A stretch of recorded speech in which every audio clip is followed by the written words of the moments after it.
ছাত্র জনতার যে গণ অভ্যুত্থান, সে অভ্যুত্থানের পর যে নামটি আমাদের বাংলার রানার্স এখানে আছে, বহু তর্ক বিতর্ক, আলোচনা সমালোচনা শুরু হয়েছে কেন্দ্র করে। সেটি হলো সমন্বয়ক। তো কেন্দ্রীয়ভাবে ঢাকা শহরে এরকম ১০-১২ জন আমরা সমন্বয়কের চেহারা জানি, আর ৫-৬ জনের নাম আমরা বলতে পারি। আর বাকি যারা আছেন আসলে এই ঢাকা শহরে আমরা তাদের অনেকের নাম জানি না। আমি অন্তত জানি না। আবার গ্রামগঞ্জে এরকম সমন্বয়ক ছড়িয়ে পড়েছে। উপজেলাতে, ইউনিয়নে, ওয়ার্ডে সব জায়গাতেই কিন্তু সমন্বয়করা ছড়িয়ে পড়েছে। এবং সমন্বয়ক নাম ব্যবহার করে এ যাবৎকালে, অর্থাৎ আগস্ট মাসের ৫ তারিখের পরে তারা কোন কোন ভালো কাজ করেছেন, সেই ভালো কাজগুলোর যে খতিয়ান একদিকে রাখুন, আর তারা যে সকল মন্দ কাজ করেছেন সেগুলো একদিকে রাখুন। তাদের সম্পর্কে যে সুনাম এবং সুখ্যাতি বের হয়েছে বা লোকের মুখে মুখে ফিরছে, সেইগুলো একদিকে রাখুন। তারপর তাদের সম্পর্কে যে দুর্নাম এবং বদনাম সারা বাংলাদেশে ছড়িয়ে পড়েছে, সেইগুলোকে আরেক পাল্লায় রাখুন। এরপর আপনি নিজেই ওজন করুন যে সমন্বয়কদের ভবিষ্যৎ কেমন, কতটা উজ্জ্বল, কতটা বর্ণিল, কতটা গর্বের এবং কতটা সফলতা এই সমন্বয়ক যারা রয়েছেন তাদের আগামী দিনগুলোতে বয়ে নিয়ে আসবে। তো সেই সমন্বয়ক যারা আছেন তারা একটা রাজনৈতিক দল করেছেন সম্প্রতি, এবং এই রাজনৈতিক দলের নেপথ্যে কারা আছেন এটি নিয়ে নানা রকম আলোচনা হচ্ছে। তারা টাকা কোথায় পেলেন, এত বড় সমাবেশ তারা করলেন যেখানে লোকের চাইতে জৌলুস বেশি ছিল। প্রতিটি পরতে পরতে টাকা খরচ হয়েছে। আওয়ামী লীগ, বিএনপি, জামাত, জাতীয় পার্টি থেকে শুরু করে দেশের যে প্রচলিত রাজনৈতিক দলগুলো রয়েছে, তারা যেভাবে এই সমাবেশকে কেন্দ্র করে লোক জড়ো করে, ঠিক একই কায়দায় এই সমন্বয়ক যারা রয়েছেন তারাও লোক জড়ো করেছেন।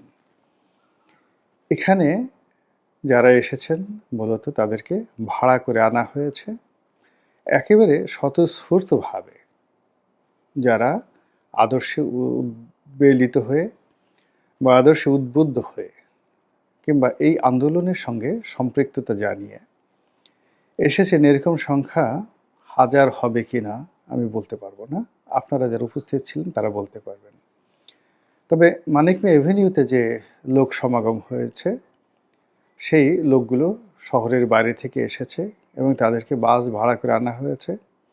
এবং এক্ষেত্রে অনেক সময় রিকুইজিশন করতে গিয়ে, বাস রিকুইজিশন করতে গিয়ে সরকারি শক্তি ব্যবহার করা হয়েছে, ডিসি সাহেবকে ব্যবহার করা হয়েছে। কারণটা কি? কারণটা হলো যে মানুষ যখন কোনো একটি দলকে সমর্থন জানায় তখন স্বতঃস্ফূর্তভাবে তাদেরকে সাহায্য করে। লঞ্চ দিয়ে লঞ্চ মালিকরা সাহায্য করে, বাস দিয়ে বাস মালিকরা সাহায্য করে, এমনকি ভ্যান চালক, রিক্সা চালক, অতীতে এরকম বহু নজির ঘটেছে যে সারাদিন সেই রিক্সাওয়ালা ভোটারদেরকে টেনেছে, কর্মীদেরকে টেনেছে, ঘোড়ার গাড়িতে করে এসেছে। ঘোড়াওয়ালা বা ঘোড়ার যে গাড়িয়াল রয়েছেন তিনি কারোর কাছ থেকে টাকা নিচ্ছেন না। তা আমাদের দেশে রাজনীতির প্রতি এমনই মানুষের আকর্ষণ। আবার যখন রাজনীতির ময়দানে বা রাজনীতির মঞ্চে আকর্ষণীয় পুরুষ থাকেন, দেখতে দেবতার মতো, নেতার মতো, অথবা জাদুকরী বক্তব্যের অধিকারী কোনো নায়ক বা মহানায়ক মঞ্চে মাইক ধরেন।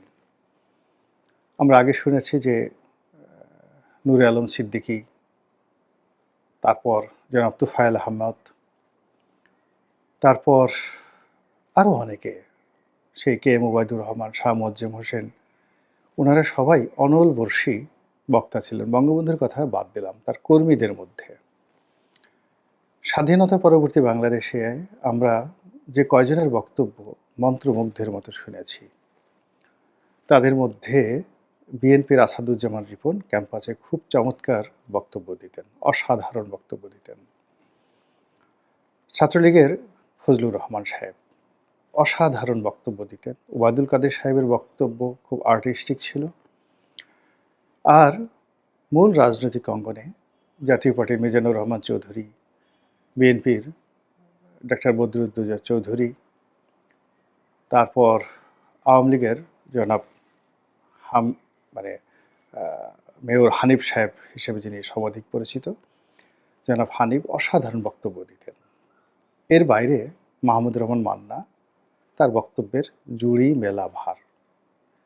এই বক্তব্য শোনার জন্য মানুষ, ছাত্রছাত্রীরা রীতিমতো একেবারে মৌমাছির মতো ঝাঁকে ঝাঁকে, মৌমাছি যেভাবে ফুলের মধু আহরণে ফুলের চারিদিকে নাচানাচি করে, তেমনি এরকম বক্তব্য শোনার জন্য তারা যেখানে যেতেন, যদি বিশ্ববিদ্যালয়ে যেতেন, কলেজে যেতেন, জনসমাবেশে যেতেন, সেখানে মানুষের ঢল নামত।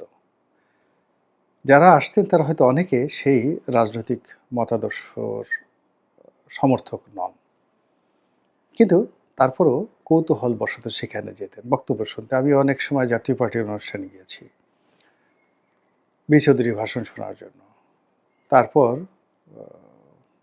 জাসদের যাকে বলা হয় সমাবেশে গিয়েছি, তারপরে বাসুদের সমাবেশে গিয়েছি, তাদের ভালো ভালো যারা বক্তা ছিলেন তাদের বক্তব্য শোনার জন্য। একসময় নুরুল ফজল বুলবুল ছাত্রলীগের মধ্যে, যেটা বাকশাল ছাত্রলীগ ছিল, অসাধারণ বক্তব্য দিতেন। ছাত্রমৈত্রীর জহিরুদ্দিন স্বপন চমৎকার বক্তব্য দিতেন, আমরা তার বক্তব্য শুনতাম। তো এই ছাত্রদের মধ্যে এরকম জাদুকরী বক্তব্য দিতে পারেন এরকম কেউ নেই, যার বক্তব্য শোনার জন্য উৎসাহী হয়ে ছেলে বুড়ো সবাই সেখানে যাবেন। তো কাজেই সেখানে উৎসুক জনতা ছিলেন না।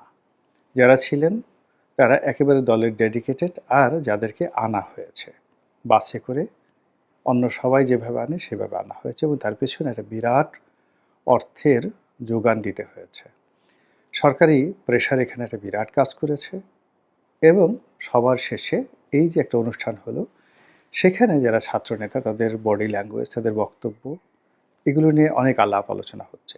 তারা দেশের প্রচলিত সব রাজনৈতিক দলকেই দাওয়াত করেছিলেন, শুধুমাত্র আওয়ামী লীগ ছাড়া সবাই গিয়েছেন, লোক পাঠিয়েছেন, এবং আসার পরে তারা সবাই বিরূপ মন্তব্য করেছেন যে আমরা দেখতে গিয়েছিলাম যে তারা আসলে কি করেন। ফলে কি হলো, এই যে সংগঠনটির আত্মপ্রকাশ এবং সেই আত্মপ্রকাশকে কেন্দ্র করে যে সংবর্ধনা অনুষ্ঠান এবং যে সূচনা অনুষ্ঠান, এটি জনমনে বিতর্ক সৃষ্টি করেছে, কিন্তু আগ্রহ এবং উদ্দীপনা সৃষ্টি করতে পারেনি। এটি হলো বাস্তবতা। আগামী দিনে তারা কি করবে না করবে, এটি এই শুরু দেখে বোঝা যায়, আর আগে যেটি ক্যাটাগরি বললাম। এখন প্রশ্ন হলো যে এই ছাত্ররা এই দল করলেন, তাদের এই দলের পেছনের নেপথ্যের কারিগর কারা? এটা কি কোনো দেশি শক্তি, বিদেশি শক্তি? এই সংগঠনটির মালিকই বা কে? ওনারশিপ কাদের? তারা বলবেন যে এটার ওনারশিপ জনগণের। এটা একটা বোগাস টার্ম। সকল রাজনৈতিক দলগুলোই করে কি, নিজেদের চিন্তাধারা, তারপরে নিজেদের কর্মকাণ্ড, এটি জনগণের উপর চাপিয়ে দিয়ে বলে যে এটার সাথে জনগণ জড়িত, জনগণ যা চাইবে তাই হবে। আসলে জনগণ কখনোই কেবলমাত্র ভোটের সময় ছাড়া অন্য সময়টিতে তারা মানে ওরকম মাথা ঘামায় না। কেবলমাত্র যুদ্ধের সময়, এবার যেমন আন্দোলনের সময় তারা নেমেছে, এরকম কালে ভদ্রে 30, 40, 45 বছর, 50 বছর পর জনগণ রাস্তায় নেমে আসে। সহজে রাস্তায় কিন্তু নামে না। 10 বছরে তো নামেই না, মিনিমাম 20 থেকে 25 বছর পরে জনগণ রাস্তায় নামে। সেই 111-এর সময় নেমেছিল, আবার এই সময় 24 সনে নামলো। তাহলে প্রায় ধরুন 20 বছর পরে তারা নামলো, আবার হয়তো 20 বছর পর আবার নামবে। এই সময়ের মধ্যে যারা চালাকি করতে পারবে, কূটনীতি করতে পারবে, লোক ঠকাতে পারবে, শেখ হাসিনার মতো কৌশলী হতে পারবে, তারা রাষ্ট্র ক্ষমতা আঁকড়ে ধরতে পারবে। জনগণ তাদেরকে কিছুই করতে পারবে না। এটাই হলো বাস্তবতা। তো এখন যারা রাষ্ট্র পরিচালনা করছেন তারা এটা খুব ভালো করে জানেন, এবং তাদের জীবনের যে অভিজ্ঞতা, সেই অভিজ্ঞতার কারণেই তারা অতীতের যে ধারাবাহিকতা, কিভাবে বিএনপি প্রতিষ্ঠিত হয়েছে, কিভাবে জাতীয় পার্টি প্রতিষ্ঠিত হয়েছে। তারপর তাদের ব্যর্থতা, ১/১১ সময় তাদের যে ব্যর্থতা, সেই ব্যর্থতাকে তারা পুঁজি করে এই সময়টিতে তারা সবকিছু ম্যাটেরিয়ালাইজ করার চেষ্টা করছে এবং এখনো পর্যন্ত তারা মোটামুটি সফল। সব ক্ষেত্রে তারা মোটামুটি সফল, অন্তত বিগত ১/১১ চাইতে। তো এখন আমার যে দৃষ্টিভঙ্গি সেটি হলো এই সংগঠনের সাথে ডক্টর মোহাম্মদ ইউনূসের ফাইন্যান্স, তার মানসিক সমর্থন এবং তার নেতৃত্ব একেবারে শতভাগ রয়েছে বলে আমার কাছে ব্যক্তিগতভাবে মনে হয়েছে। এর কারণ হলো যেভাবে নাহিদ মন্ত্রিপরিষদ থেকে পদত্যাগ করলেন, যেভাবে অন্যান্য উপদেষ্টারা, তরুণ উপদেষ্টারা এখানে তাদের মনোনিবেশ করছেন, যেভাবে ডক্টর আসিফ নজরুল ছাত্রদের এত প্রশংসা করছেন, আক্তারের প্রশংসা করছেন, নাহিদের প্রশংসা করছেন, যেভাবে এই ছাত্ররা একসময় কোটা বিরোধী আন্দোলনে নুরুর নেতৃত্বে, ভিপি নুরুর নেতৃত্বেই মূলত তারা সংগঠিত হয়েছিল। তো তাদের এই উত্থানে নুরুর মধ্যে যে প্রতিক্রিয়া দেখা যাচ্ছে, বিএনপির মধ্যে যে প্রতিক্রিয়া দেখা যাচ্ছে, এমনকি জামাতের মধ্যে যে প্রতিক্রিয়া দেখা যাচ্ছে, এটি কখনোই হতো না যদি এই ঘটনার সঙ্গে ডক্টর মোহাম্মদ ইউনূসের কোনো সম্পৃক্ততা না থাকতো। এটি হলো প্রথম কারণ। দ্বিতীয় কারণ হলো যখন নাহিদ পদত্যাগ করতে গেলেন, তখন ডক্টর মোহাম্মদ ইউনূস তাকে সন্তান স্নেহে বুকে জড়িয়ে ধরলেন। আমরা সে দৃশ্য দেখেছি অনেকে। এবং এটি হলো নিজের প্রিয় পুত্রকে যখন মানুষ যুদ্ধক্ষেত্রে পাঠায় এবং ঘরের সুখ স্বাচ্ছন্দ্য পরিবর্তে তাকে যুদ্ধক্ষেত্রে পাঠায় কোনো পিতা, তখন তার যে ধরনের অভিব্যক্তি থাকে, ডক্টর মোহাম্মদ ইউনূসের অভিব্যক্তি দেখে আমার আসলে ওইরকমই মনে হয়েছে। তো এরকম আসলে অনেকগুলো কারণ রয়েছে এবং ইতিমধ্যে সবাই এই যে জাতীয় নাগরিক পার্টি, এই নাগরিক শব্দটিকে অতীতে ডক্টর মোহাম্মদ ইউনূসের যে নাগরিক শক্তি নামে যে একটি রাজনৈতিক দল করার যে প্রবণতা ছিল, সেই নাগরিক শক্তির সঙ্গে নাগরিক পার্টির একটা অন্তর মিল বা একটি সেতু বন্ধন অনেকেই সংযুক্ত করে ফেলেছে। এবং সবাই বলার চেষ্টা করেছে যে ডক্টর মোহাম্মদ ইউনূসকে আসলে যত সহজ মনে করা হচ্ছে, যত সরল মনে করা হচ্ছে, তিনি আসলে অতটা সরল নন। তাকে অনেকে কঞ্জুস বলেন। তিনি যদি কঞ্জুস হন তাহলে হিলারি ক্লিনটনকে এত টাকা দিলেন কেন? বা ক্লিনটন ফাউন্ডেশনকে এত টাকা দিলেন কেন? তো কাজেই বাংলাদেশে তার নাগরিক শক্তিকে বর্তমান নাগরিক পার্টির উপর রূপান্তরিত করে তিনি যদি এখানে তার যে অর্থ, দেশি এবং বিদেশি তার যে কানেকশন এবং বিভিন্ন প্রতিষ্ঠান থেকে ডোনেশন নেয়ার তার যে কানেক্টিভিটি রয়েছে, সেগুলো যদি তিনি ব্যবহার করেন, তাহলে আপনি খুব বেশি সমালোচনা করার সুযোগ আপনার থাকবে না। এর কারণ হলো বাংলাদেশে এভাবেই সবকিছু চলে আসছে। মহান আল্লাহ আমাদের সবাইকে হেদায়েত দান করুন এবং হেফাজত করুন। আসসালামু আলাইকুম ওয়া রাহমাতুল্লাহি ওয়া বারাকাতুহু।